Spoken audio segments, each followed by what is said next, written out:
இந்த வீடியோவில் நம்ம என்ன பார்க்க போறோம்னா கடகராசிக்கு டிசம்பர் 2025 ஆண்டின் கடைசி மாதம் எத்தகைய ஒரு மாதமாக இருக்க போகிறது கடகராசிக்குன்னு பார்க்க போறோம்.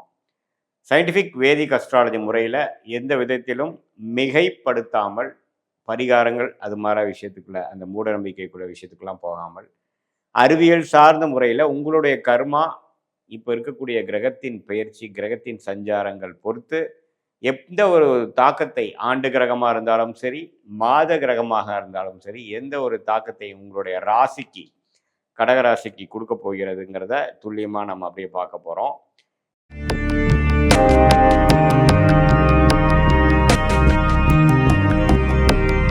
இப்போ பார்த்தீங்கன்னா கடகராசிக்காரர்கள்லாம் 2023, 24, 25 ஏப்ரல் மாதம் வரைக்கும் அஸ்தம சனி தாக்கத்தினால பல பிரச்சனைகளுக்கு ஆளானார்கள்ங்கிறது தான் உண்மை.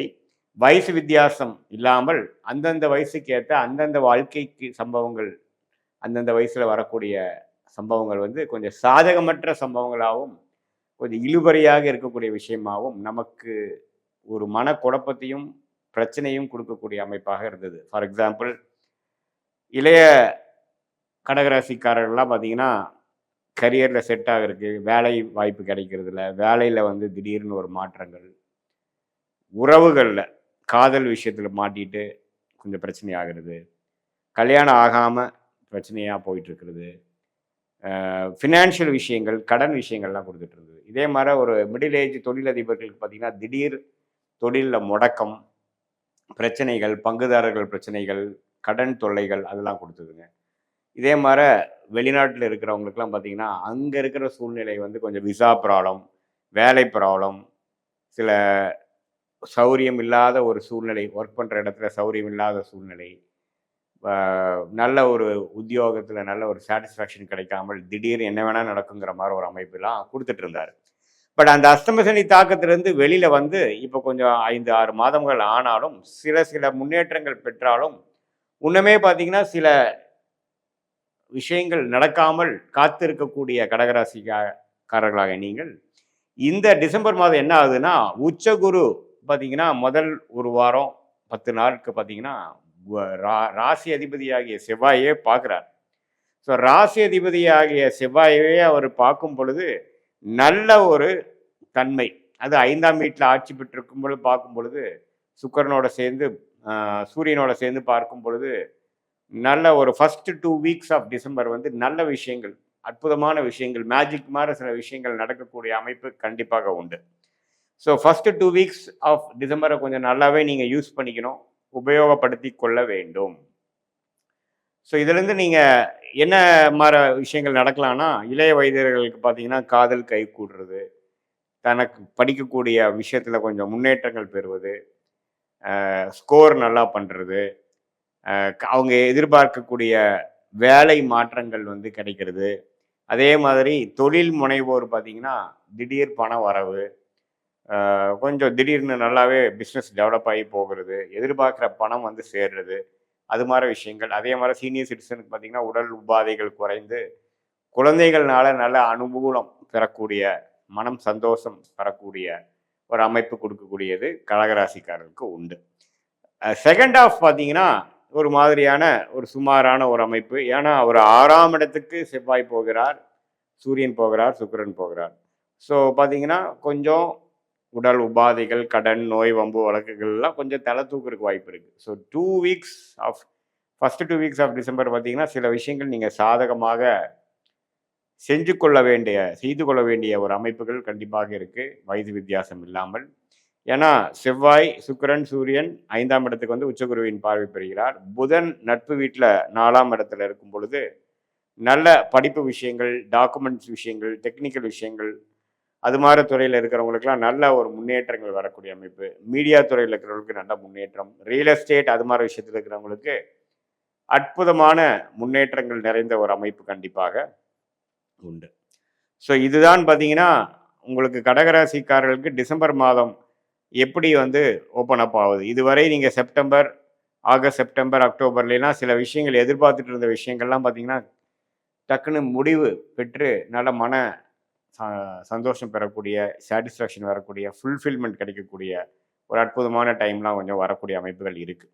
ஏன்னா அஷ்டம சனிகள் முடிந்தாலும் பார்த்தீங்கன்னா 12ஆம் இடத்துலேருந்து குரு வந்து 6ஆம் இடத்துலேருந்து கடன் பிரச்சனை, உடல் உபாதைகள், ஃபினான்ஷியல் விஷயத்தில் வந்து ஒன்றுமே தோய்வாக இருக்கிறது, குடுக்கல் வாங்கல பிரச்சனை, இது மாதிரிலாம் நிறையா பிரச்சனைகள் போய்கொண்டு இருக்கக்கூடிய கடகராசிக்காரர்களுக்கு சில விஷயங்கள் வந்து சால்வ் ஆகக்கூடிய அமைப்பாக நாம் இந்த மாதம் குறிப்பாக சொல்கிறத ஃபர்ஸ்ட் ஆஃப் வந்து நாம் எடுத்துக்கலாம்.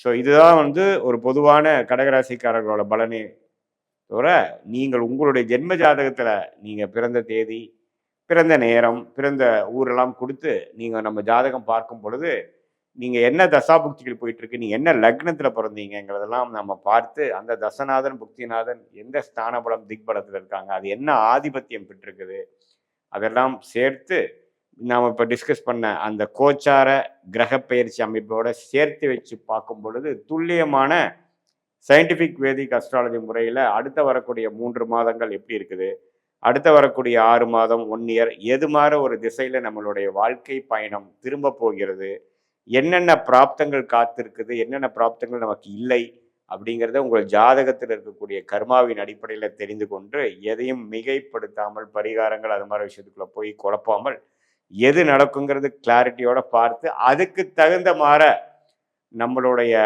செயல்கள் திட்டங்களை நீங்கள் தீட்டி தேவையற்ற அனாவசிய செலவுகள், அனாவசிய முயற்சிகள், அனாவசிய சமய விரயங்களை தவிர்த்தேயானால் நீங்கள் எதிர்நீச்சல் போடாமல் இப்போ நமக்கு என்ன பண்ணணும், நமக்கு என்ன மாதிரி வேலை நமக்கு கிடைக்கிற மாதிரி இருக்குது, எப்போ வேலை மாறலாம், எப்போ வந்து வீடு கட்டலாம், எப்போ வந்து நாம் வியாபாரத்தை அபிவிருத்தி பண்ணலாம், எப்போ வந்து இப்படியே கடன் பிரச்சனையாகவே இருக்கு, எப்போ நம்ம கடன் அடையும், எப்போ நமக்கு லாபங்கள் அதிகமாகும், எப்போ வந்து நம்மளுடைய தடைகளாகவே இருந்து கொண்டு இருக்கக்கூடிய திருமண விஷயங்கள் நடைபெறும். இது மாதிரி பல விஷயங்கள் வந்து நம்ம ஜாதகத்தில் ஒளிந்து கொண்டு இருக்கும் அந்த தசா புக்தி அந்தரம் சூக்ஷ்மத்தை துல்லியமாக பார்த்து அடுத்தடுத்து வரக்கூடிய தசா புக்தி அந்தரங்கள்லாம் எப்படி இருக்குங்கிறத வைத்து அதுக்கு தகுந்த மாதிரி நீங்கள் வாழ்க்கையில் ஒரு திட்டங்கள், ஒரு பிளான், மென்டல் மேக்கப்போட நீங்கள் இருந்தீங்கன்னா நீங்கள் தேவையில்லாமல் நம்ம என்ன பண்ண போகிறோம்,